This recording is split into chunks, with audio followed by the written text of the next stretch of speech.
whakarongo ki te tangi a te korimako. Kōrero flowing out the hook of force. Kaupapa relevant, kaupapa out of bounds, kaupapa exigent, kaupapa paramount.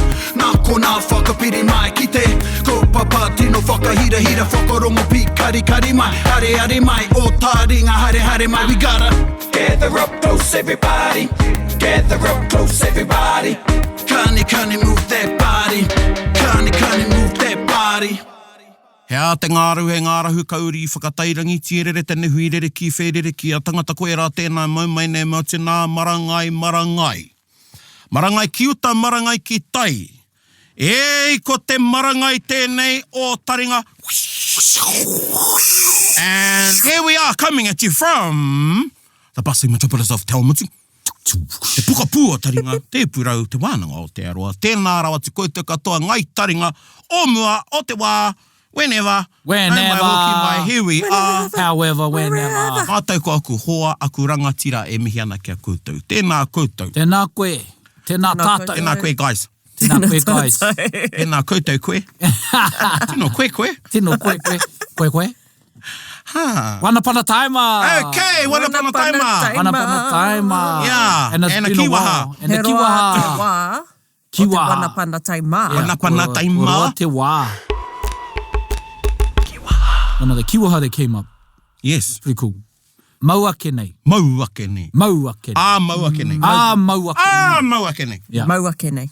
Yeah. Like mowers and caught, catch. To be, I tēnei mau e whakamarama. Well, ko te tikanga o te kupu, o te kōrero, o te kianga, te kiwaha, maua kenei, forever and a day. Yeah. Forever. Continue and continue. And continue. Continued. Infinity. Okay. To infinity and beyond. Beyond. Maua kenei. Maua kenei. Maua kenei. Yeah. So, okay. E kore muri e hokia. Maua kenei.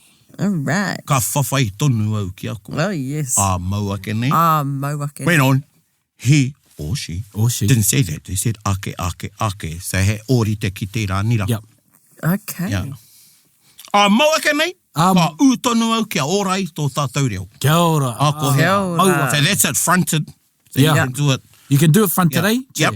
Sure. Maua kenei. Da-da-da-da-da. Yep. Hey. And From if it here was on out. And if it was ended, Yep.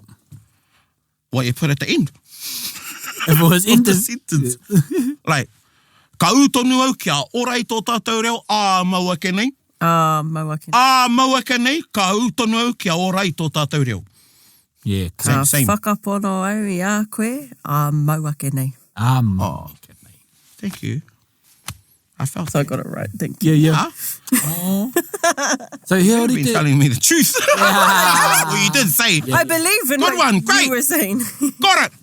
Ri te tonu tēnei ki a haere ake nei? Haere ake nei. Is it Yes. and on and on and on? Or no? Yeah. On and on and on. I think there's just a bit more of inference of, I think haere ake nei is a continuation of, Yeah.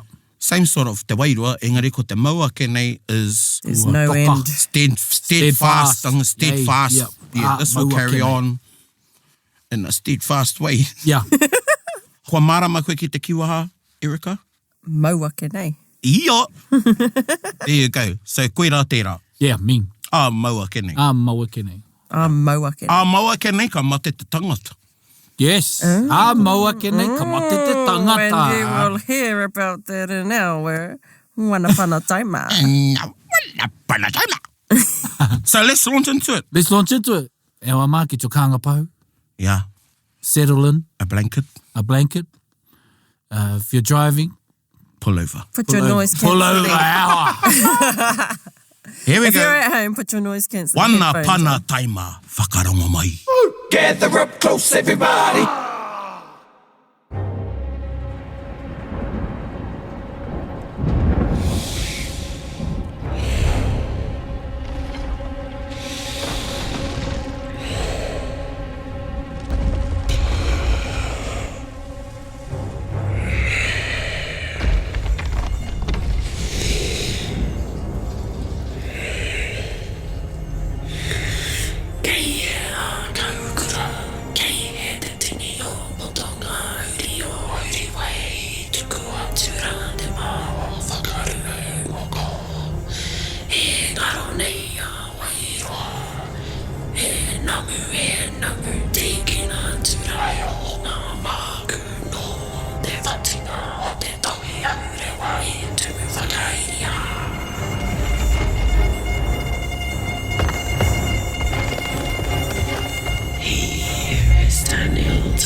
sandfly and return to me a droplet of his blood.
Tētahi moimoia.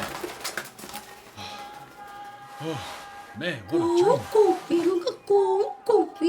Hine-nui-te-pō. E aitua. I bring a message of mortality. Who is it, koi? The sun has set on one of your elders. Let it be known. He has answered the call of his kuia. Hine-nui-te-pō. E hara koi i te whakaoho i hia nei au. Well, that's not exactly the type of alarm I was expecting. Tēnā koe, koukou. Koukou.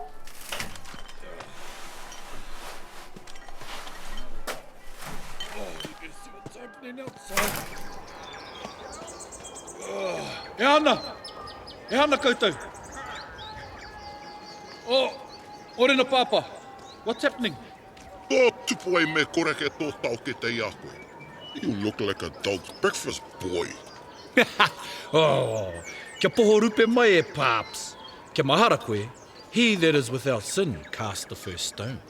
A koe rāne, tēnā kia haere tāu. Aye, let's go have a look. We had breakfast yet? Ka noho tāo ki here. Hei a tāo ki ko, noho ai. Ia. He ma te tara whare. He oki e te ika awhiro. Your crew here was a valiant man in the flames of Petu. He earned his time as the rest of men. Though I do believe he wished for a warrior's welcome into the whare o Hine-nui-te-pō, mā te rau te potu. Hoi anō. He ha me pōwhiri tātou e mate. He ha me pōwhiri mate e tātou. Why do we even welcome death? E tama. E tahi pārtai he poeke kia waiho ke huri ana. There's some questions that are best left to ponder. Ko te manatulu te ero Hine-nui-te-pō. Ingari. He ha kore nei tātou e ora, mau ake nei. But why don't we live forever? If te karaua earned his days, why couldn't he have earned immortality? Tiro hea te mamai o tiwi nei. Kei he oti te hua i e nei tūwhai āhorana.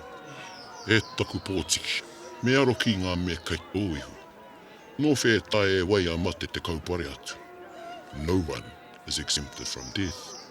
Kamutu. E hara te mate i te whiunga. He kawa ke. He kawa? He kawa nō wai. No Hine-nui-te-pō. Ai ni ka kitea. You can't charm your way through such things. Me mōhea koe ki te te hapa nāku. Ia hao ki tāu. Ke haere tāua. Me kōre. Me kai pia. Ki tō whare. Come on.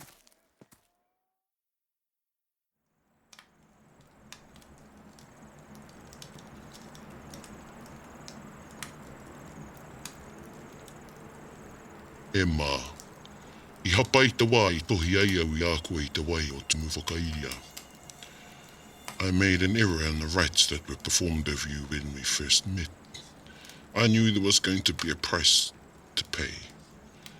Every time you went on one of your escapades, I believed that time would come. However, I fret that this time is now. If you're going to do what I think I know what you're going to do, you must take caution. Come on, Pops. E ka hake ana Hine-nui-te-pō ia tamanui te rā. Nā kui ia I whakararata ai. He pēhea hoki te moana nui me tana nui ake I te whenua. Hoi, nā kua no I hi ake rā. Tēnā, kia whai a rā amate a ora rānei. A kāti, ko tāwe hihi anā, ko tāwe whiwhi nā. Whai a te pai ki te uru ka ki te koe I te kurararapa mai o anakaru. Follow the western horizon towards the red flashing lights from your eyes. Ko ana whatu he pounamu, ko ana huruhuru me he rimurimu e aura rāna I te hone. O na tinana me korea ke te tangata, tōna māngai no te mango, ko ana niho he tūhua. Ui, kore kau mo te māreti matau ki tauahanga. Not exactly the first date material, ne? It reeks of death warmed up. Sheesh, me āta whakarite. I te aonga ake, ko whakatika atu.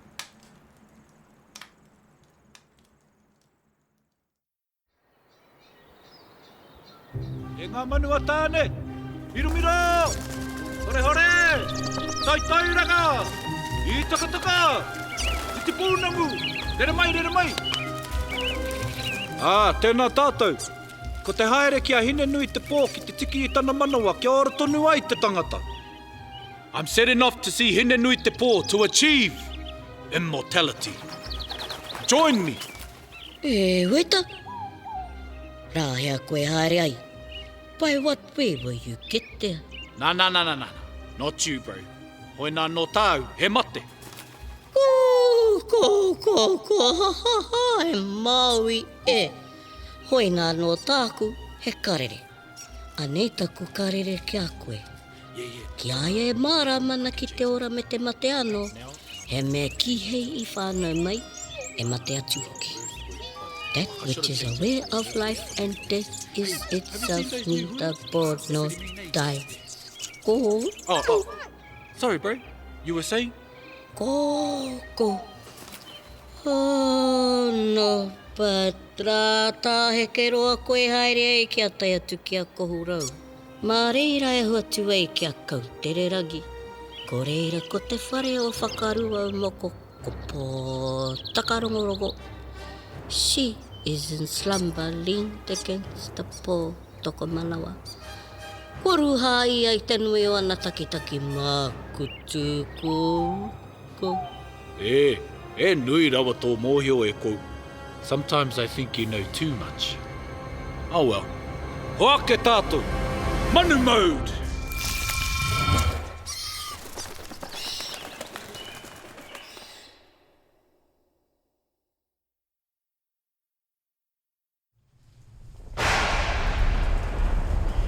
Okay.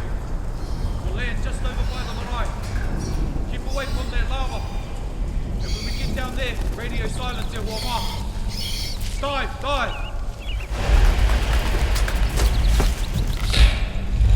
Hei, okay. Me kuku te kata. Me mūra wakatua. Ki te kataina au, ka mate ko au. Ka mate hoki ko te tangata. Haere aka nei. No talking. No laughing. Not a sound. Hey, I'm looking at you, Taka. You got no problem, Taka. Mainga. Hei aha hoki mau. You're gonna have a head problem if you don't look out. Anyway, what's the plan? Tiro hea te whatituka kua pania katoa tia ki te toto. Oh, nōku e rā toto. Okay, think. Hei, kia ore. Ka whaka kia ore au. Rat move.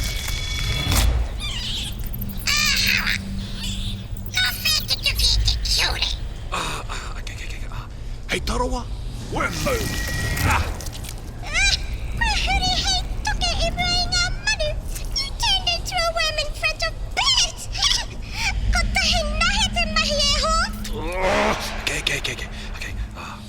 I gotta.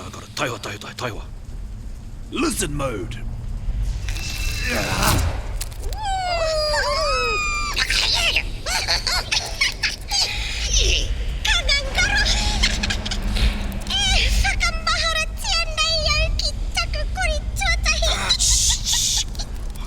Koi kataina mai ahau. I told you to keep it down. Maua hau e mate ai. You'll be the death of me. Okay, serious, guys. Got time, serious. Ina, me hau atu ai koe rā te tatau e puta mai ai te tangata. Ko ni atu rā te paipai o tiki, kauru ai mā te pua. Tarewa tuki a taira anō ki tōna manoa, whawhaki mai ai. Kia kore tonu kia puta atu rā i tana waha.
Hine-nui-te-pō, ka whai, ka torami.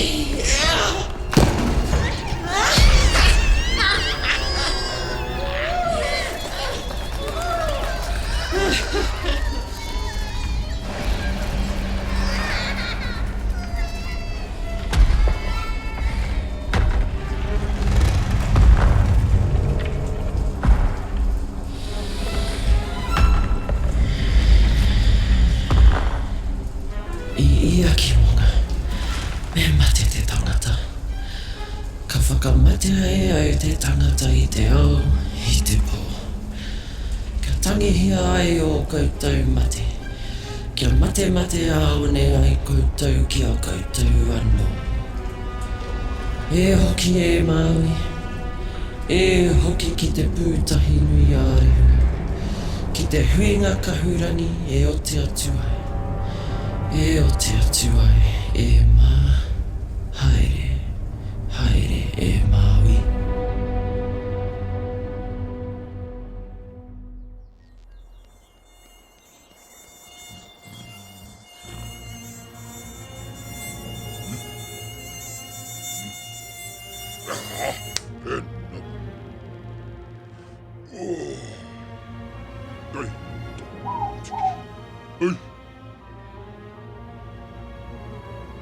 E kou!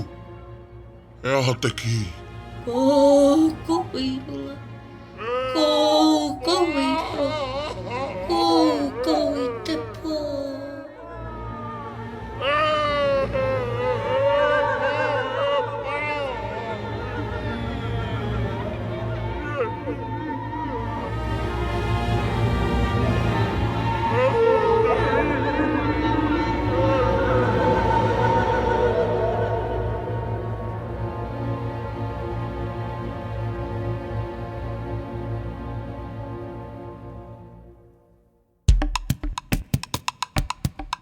He wānanga. Yeah. We love talking about this. Yeah. We love talking about this. That's where everything goes down. Yeah. I like your Really? I like your findings when you did anthropology. Mm-hmm. That in most cultures when they are sort of on Brink of extinction. Yeah, the brink of extinction, that the most heightened area of tikanga customs protocols are observed in practice is around death rights. Yeah.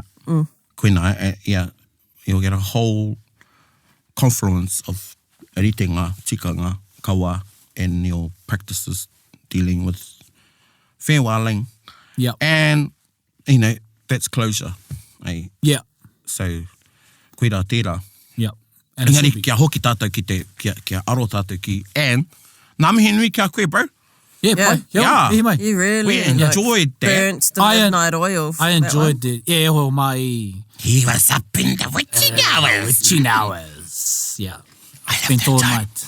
And it was a great time. Te wā i puare ai te hinengaro. Te ngākau kia hau mai ai ko te wairoa auaha. Yeah. Because nā te mea, he ngū no te whare, he ngū hoki no te hinengaro. And that's all you can do. Yeah. But it was fun, ko te mea pai ki au, ko te rangahau. Yeah. You know, tātou e tito waiata ana, e tuhi aha ana, tuhi rānei i te aha, timata ki te rangahau, te wānanga i ngā kōrero. And you know, you're doing that without writing anything, and because I timata tēnei i ngā wiki e hia nei ki mua, ko tai rānei ki mua, Ko te whakaaro nira. ko te whakaroaro, yeah, huri haere whakaroaro, pānui tētahi mea, no reira ka huri ki te kokohi nei, me te whakanahanaha nei tētahi mea. Tuatai, tuatai ko te kōrero tuarua, ko te ngahau. What were some cool things that you found during your rangahau? Well, he puka tāku, he mana atua, I think, the Grossman series, read. And it's quite a great, in koutou mai you can look for this book, and it's got a lot of collection of writings, and it's put it into some timelines and some really good reading about ngā atua Māori. Mohu koe, nā wai te, koe te publishing, nā wai whakaputa? I think reads. Yeah. Yeah, reads. He mea, yeah. And in I'm there, going to read it. yeah, read it. Got to read all about it. Yeah.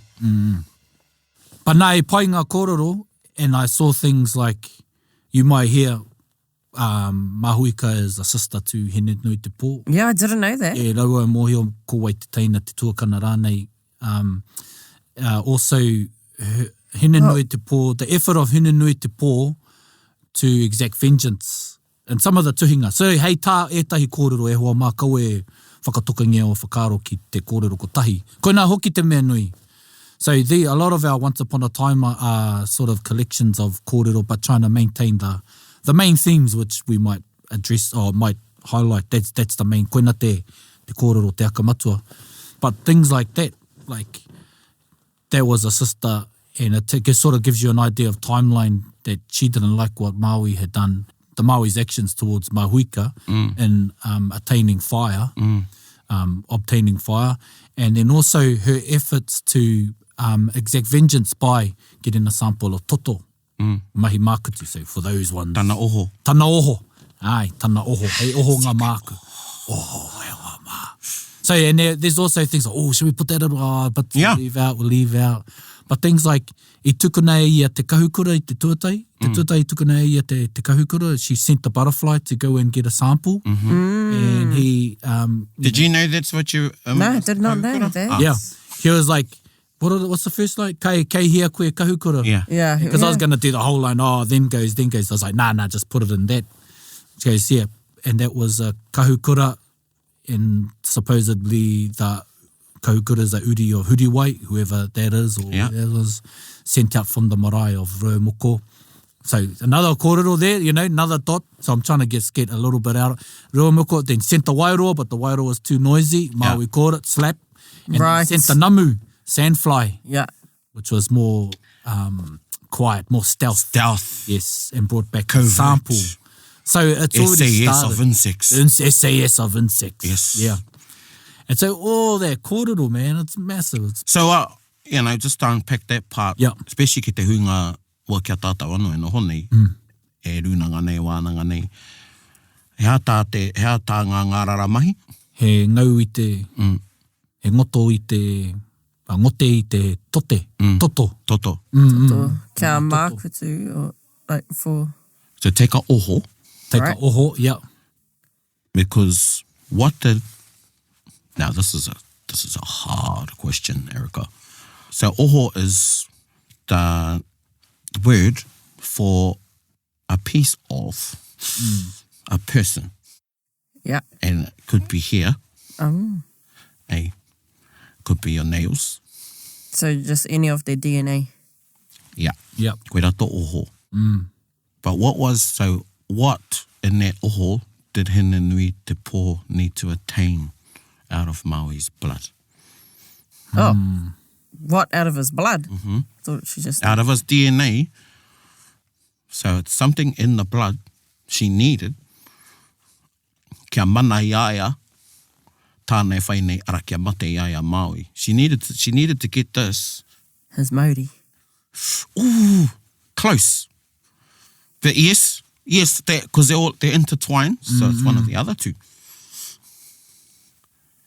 Wairua. No, that's not one of the three. Yeah, people go straight to Wairua. Hang on, we've talked about this. What's the difference between Māori and something else? What was that something? I've said it and I'll say it again. The three. Te toko toru tapu o te ao Māori, ki oku whakaro. But actually, ki tāku e mōhio nei nei. But it's the Holy Trinity. So you said Māori, what are the other two? Give me a clue, Snowy. There's a part of you that shouldn't be, there are parts of you that shouldn't be touched, and it is protected by... Tapu. Koe ia. Me riro i aia te tapu o Māui ma o nā toto. Okay. Hei takahi mana te tapu e whai huarahi aia ki te Māori o Māui. Yeah. So ko te tapu te pātū wata. Āna. Ka turakina tērā. Ka whai wāhi atu ki te mana me te Māori. Okay. Yeah. Oh my goodness. Mm-hmm. I didn't realise you could physically take someone's tapu.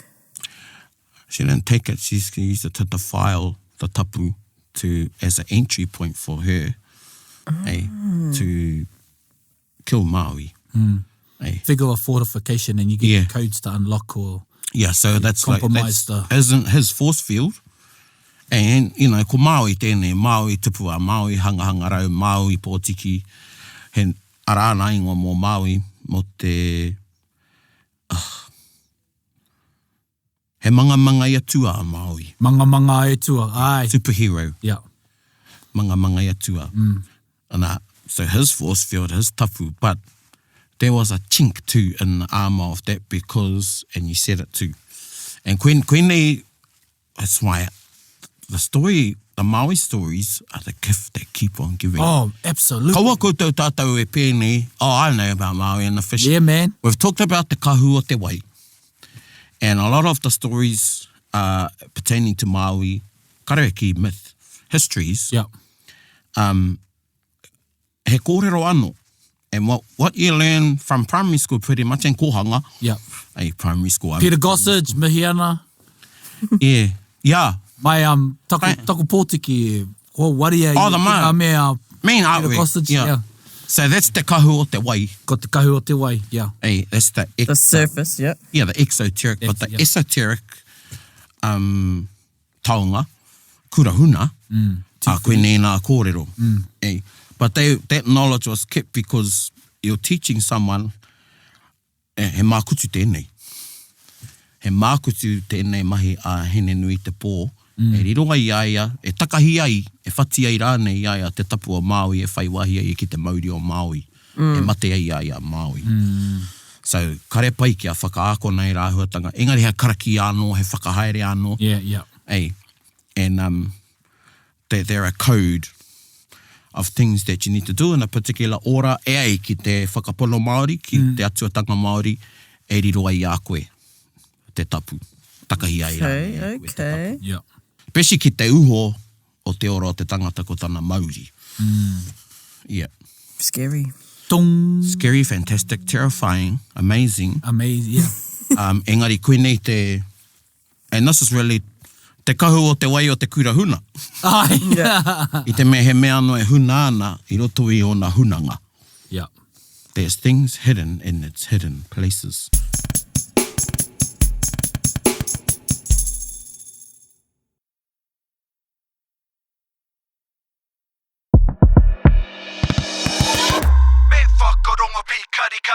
Mahara nei tētai kōrero a MC Grammar. E kōrona mātai mua nei tu āhuatanga me ngā karere, kei tēnā ngārara, kei tēnā ngārara, kei tēnā ngārara. And, you know, koe ware kei reira noa whiro. Yes. Nā, ko te ngaro, my nan, we weren't allowed fry spray at her house. Oh, Me kōrero ki ngā ngaro. Ki atu kia puta, ei. Oh, Nan, why you do that? She goes, oh, ko tūpuna pē era. Remember, yeah, and karatino ki te you weren't allowed to shoe them in the whare mate. Me ata kōrero ki ngā ngaro. Me ata kōrero, yeah. Tērā pē, ko te tūpāpaku tērā, te wairua, ko hoki mai i roto i te irunga, i roto rāna i te ngaro, ki te tuku karere ki te whānau. But the thing with a ngaro, nā wharehuia rao ko pou, tēnei ako mai, e tai wā ko te ngaro, he huaanga, he pai. E tai wā, he spy. yeah. He pai, he spy. He pai, he spy rānei. Eri ko te kōrero ki au, mo te pūrere hua te kaukura rānei, it's always a good karere. Okay. And koe rā no te take karitae, Hine-nui-te-pō, te pūrehu, te pūrerehu I rānei. didn't want to like stain it. With... Wā, kare te pūrerehu i whakai. Oh, che. Ei, Yeah. e hara i aia tērā Yeah, heinga yeah. ki te patu i te tangata. And engari te namu, te wairoa, Ai. pērā no te pūngā were, Ai. e rua, and te kapo wai. Oh, okay. Ko te kapo wai he rere mai tētahi taha ki tētahi taha. Yeah. Ngaro, kare koe moe me ko to tupuna tērā, he tūpuna rānei, he spy rānei. Ei, Kia pai. and tātou hui te hatu pātu. Yep. Nā, ka tuku e te tohunga te ngaro. So, hatu pātus, ka haere ki te tohunga. Ka tuku te tohunga i te ngaro. So, I sent the ngaro. Yeah. Ka tuku e te tohunga, e mātāniho tētahi wāhanga o tana Māori, to find Māui, hatu pātu, Pātu, yeah. and give him a spark to wake him up. Yeah. Right, was that when he was... He was laid up. Nā tuakana i ei patu. Yeah. A hānui rao ko hāroa. Yeah. And kei roto hoki tērā i te kura o te awatea. Ki te pai mārire, e hunāna I reira. Yeah. So, I don't know all of them, but kei tēnā karere, te ro, te stick, Yep. yeah, Te ro, te te whē, whē. Yeah. te o karere. Yeah.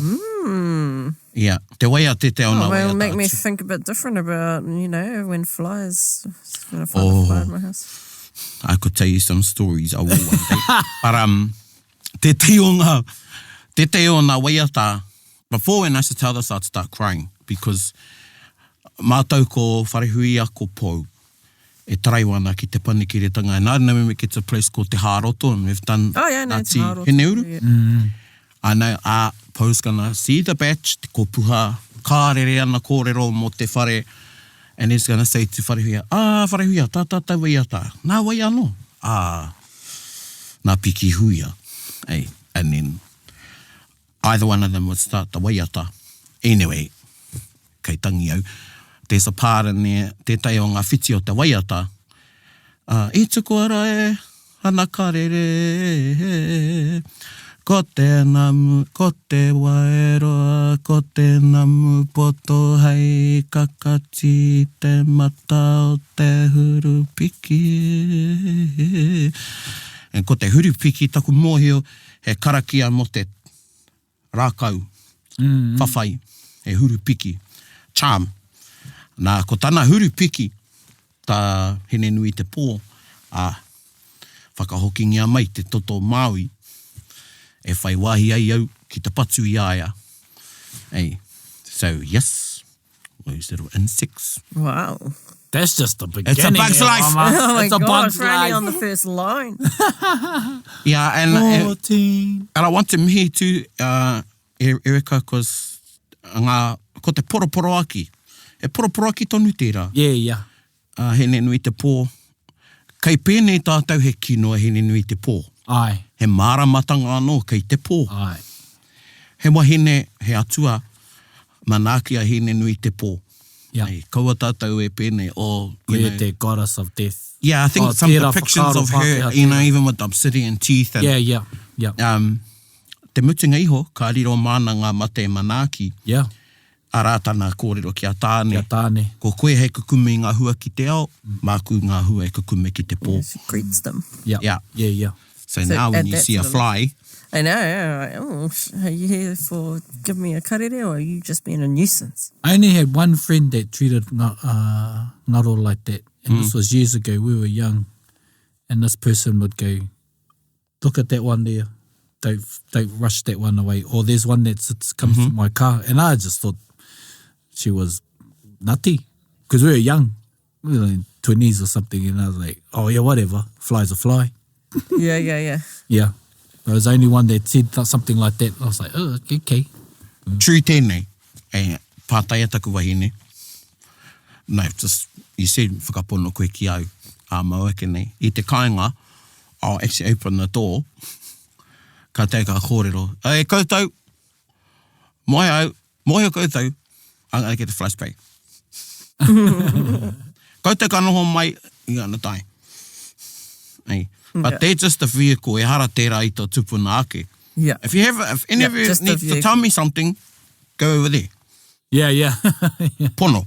Yeah. Whakapono anau ki ngā tohu e pāna ki ngā rara. Okay. Yeah. And that's the thing. If you want some of this, you got to have all of it. Yeah.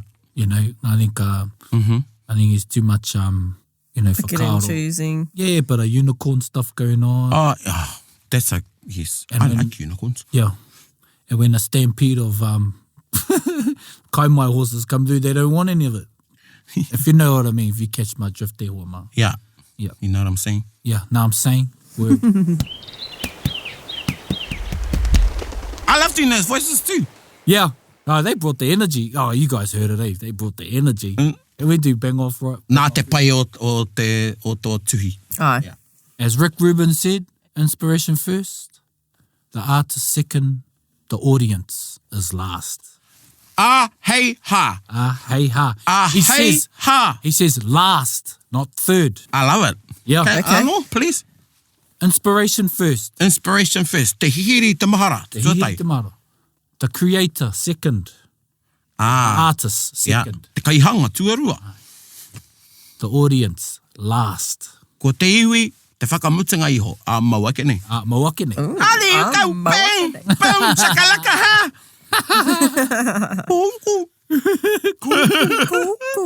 The other thing part, what I saw, like in the dream, there's a dream part. Yes. I like was- that line, what you said, because I've woken up in that dream like slumber after other things. Yeah. Well, that's what I was, and that's trying to portray sort of like the rock star thing of Māui, like, Ha.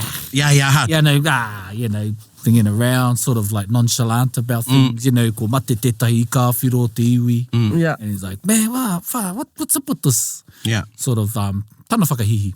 yeah. But that kōrero about Hine-nui-te-pō actually having an attempt at his life prior, there's a kōrero where she sends matakerepo to dig a pit. Hea te matakerepo. E aua. Ka reo e mohi o hea te matakerepo. Hea te matakerepo, wai rāne a matakerepo. Aua. Yeah. Just as it was written, I thought it was he wahine anō. Hoi Might no. be the blind. Well, sorry, I'm not Wai whakaro ana kia whaitiri. Kone. Might be the blind, because he also had beef with Māui. Yeah. I te menana tana tāne i patu e. Ai. Tuna nui. Ai. Yeah. You know, so one, mahuika, hene mahuika rāna. Ai. And the other one was tuna nui. And again, he nui ngā tohu ki te tuna. Well, the ones that I've learned when going eeling with my uncle and having yarns. Yeah. Yeah, listening to my auntie Uru, talk about their young and the tohu and the tuna does this, if the tuna doing this, don't do that, or do this, do that. And e pērā anō ngā mom, and kei o ko te iwi, he ika anō, he kararehe anō, he kirehe anō. Ai. Kei reira o na tohu, taku mo he horapa te ao Māori, he orite. Ai. And yeah, ara nā tohu, mo te tuna, te nuinga o ngā tohu, a te tuna, e pāna ki te mate. Right. Kia ora. Yeah, True. yeah. Pai tērā. And so, yeah, anyway, ka tukana matakerepo e Hine-nui-te-pō ki te keri i tētahi rua kia taka ai a Māui ki roto. So she gets matakerepo. Leads a trap. Yeah, leads a trap. Digs a hole in the ground and says, ko te tohu, if he falls with his hands and legs reaching to the air, so he must be falling back, he tohu pai tērā kia mata ia. All right. Kia mata ia i a rawa. And if he puts his arms outward, sort of to catch the sides, what I'm thinking, hara tērā i te tohu pai. Anyway, that happens, and what they say is, what's your line? Oh, yes, that chanty bit. Yeah. Oh, yeah. Māui whakaringaringa, Māui whakawaiwai pakia. Māui whakaringaringa, Māui whakawaiwai pakia. And in the kōrero, what actually happens is that he does die. However, his wairua goes back into him. Yes. And he's revived again. Nō reira, i ahu mai te kupu whakamaui. Ah. So that was one of my... Ding! Yeah. Whakamaui is into... Whakamaui. Whakamaui. Sorry, whakamaui. And Māuiwi. Yeah, Māui. Oh, right. Yeah. So to un-Māuiwi yourself. Yeah, to revive yourself. Whakamaui, make yourself like Maui before, recuperate. Yeah. Whakamaui. Oh, okay. So all these dots, all these dots, bro. All these dots. Yeah. So that was one part. Then of course we put some Buddhism in there and some Hinduism in there too. E ho ma mo te whakaro, just he whakaro mo te mate. And what about the chanty bits of the e re re re re re re? Oh yeah, taku tutu tērā mo te ki te reo hunuru, te reo kihi rānei. So sort of te reo gibberish, ne? Gibberish. So here's a competition, e hoa ma. If you know what that line is saying, tukuna mai ki a mātou, and if you get it wrong, you get a slap.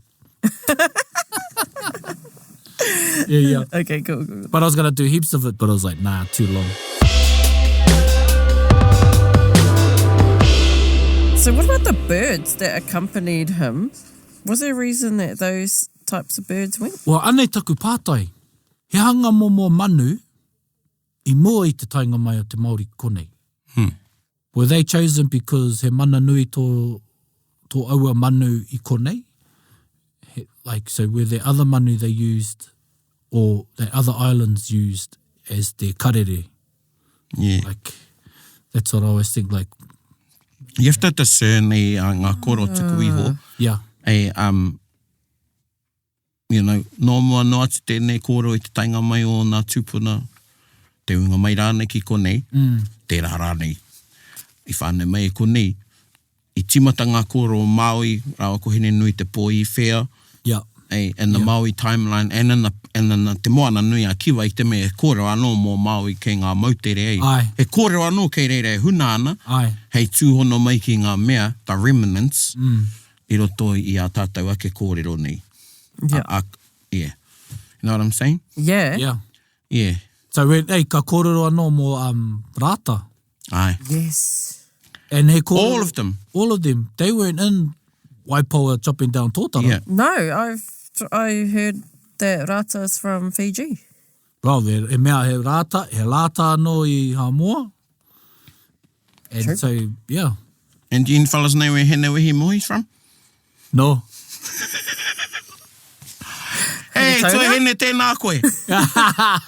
So, kei roa rawa tēnei runa ngai. Yeah, it's like, we forgot that we just did it once upon a time. Yes. Nanga tōna na. So. And, ara e tei kōrero, ane te tei kōrero kia koutou tātou. E tei wā, ko ngā kōrero nei, hei ngaungau māu.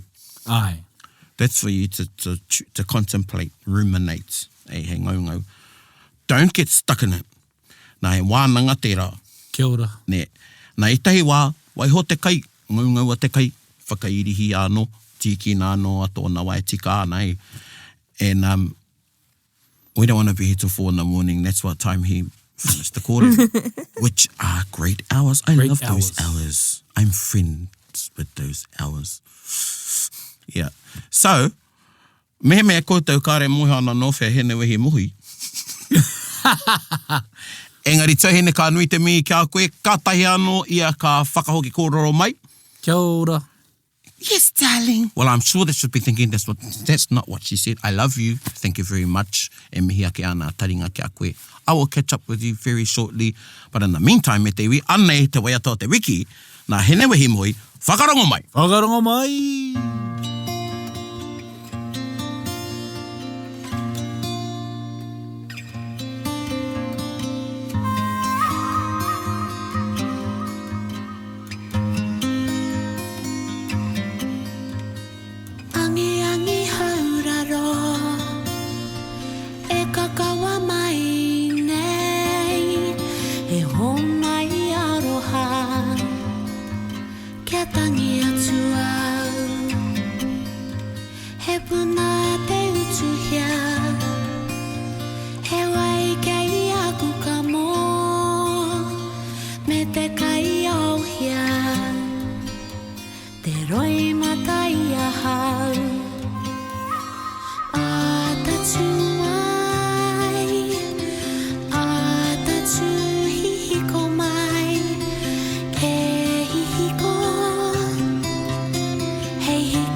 Ara, tētahi reo hei whakamauru i ngā whakaaro. Ai, He kia mea ora. kāre ngā whakaaro i te pai. Ai, kia ora, kia Ei. ora. Yeah. And kauraka tātou e ware whānau mai te tangata ka mate te tangata, ka whānau mai te tangata ko te toki ai tūā, e whangāna moa whea tau ai ki te toki. Tau ai te toki ki te kaki. Kia ora papakin. He says that every tangi. Che. And he also say, everybody wants to go to heaven, but nobody wants to die. True story. Tera. And engari tēnā koe kei te tuahine, kei te kahurangi. Ai. Kei te kahurangi. Ka tika tēnā ingoa ki runga ki a koe mo te nui o mahi ki te whāngai te Māori o tō tātou reo, o tira whāngai i te Māori o te waiata Māori i tēnei o huri nei. Yeah. And if you don't know who Hine-nui-te-pō is, that's okay. I'm sure You've been listening to Waiata Anthems. Koia tētahi nāna tērā kaupapa I kōkiri. Che, pai. Ko ia te kai waiata tuatahi e waiata ana te... what is it? Yeah. New Zealand anthem. Yeah. Ei, I roto I te reo Māori. Yeah. Ki wera. Barbara, yeah, ki. I think it was it the World Cup or something? Yeah, Tāra All wera. Blacks game. Yeah. Yeah. Wales versus. And kātū ngā pihi o etai. Yeah. Yeah. Hei atu Māui. Hei atu Māui. Maua ke nei ka pērā tonu koe ne tuahine o tira tātou. Māui. Kia u tātou. And hei, e hoa mā, koe e whanga kia wānanga mātou, tēnā wānanga tia ngā kōrero, o roto I te wanapana Taima I te rānei. Yeah. Me kōrero anō a koutou, ka pai. Yeah. Hey. Me tai, aini pē he kōrero anō a koutou hei whakahokinga mai kia mātou hei ngaungau. Yeah. Wait, before we go, Yeah. just to make sure this is clear. Yeah. So that was when Māui died for reals, eh? Mm-hmm. Ka puts. Kwa Hey, ko- maits. yeah. I'm not gonna talk anymore because Okay. That was the end of I Māui as know. we know it. yeah, well, there's other things we can. I think this is one we're gonna go back to. Yeah. E kōrero anō ka tae e tātou e tai atu pekanga, because he tikanga anō I puta mai ai. Yep. Te whatinga o te tohi I tumu whakairia. Yep. I mean, There's a whole... I do want to talk about tumu whakairia, but that'll be another episode. Yeah. Anyway, Anyway, that's why, and I'll share with you all, tētahi rongoa hua rāne, hua ko te whakatau maha, meditation. Ai. Nā, kia mohe ko te arāna kōrero e kori ana I roto I au. And sometimes I haven't got somebody to talk to. And a lot of the times, neither have you. Yeah. And we can get lost in our thoughts. And breathing is part of meditation. I te me ki te kore, ka toro mi koe. Kia I ora. a koe anō. Ai. And we will leave it there. Otherwise, you'll be toro mi like Māui did in te puapua o Hine-nui-te-pō. Koira tāku I te wānei. Me te aroha nui ki ngā tūpuna katoa o tātou iwi. Nā rātou nei ngā kōrero e tuku mai. Ko tā tātou he tuku tonu, engari he ako. Kaua e tuku anō tia kāre ako. Ai. Engari koira tāku again. Again. again. Yeah, see, that's why. Nō reira. Nō reira. Hei kona. Hei kona.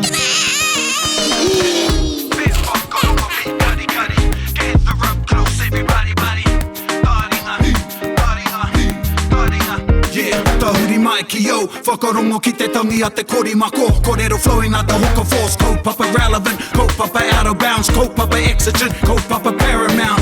Nā ko nā whakapiri mai ki te kaupapa tino whakahira whakarongo pi kari mai. Hare mai, o Taringa hare mai. We gotta gather up close everybody.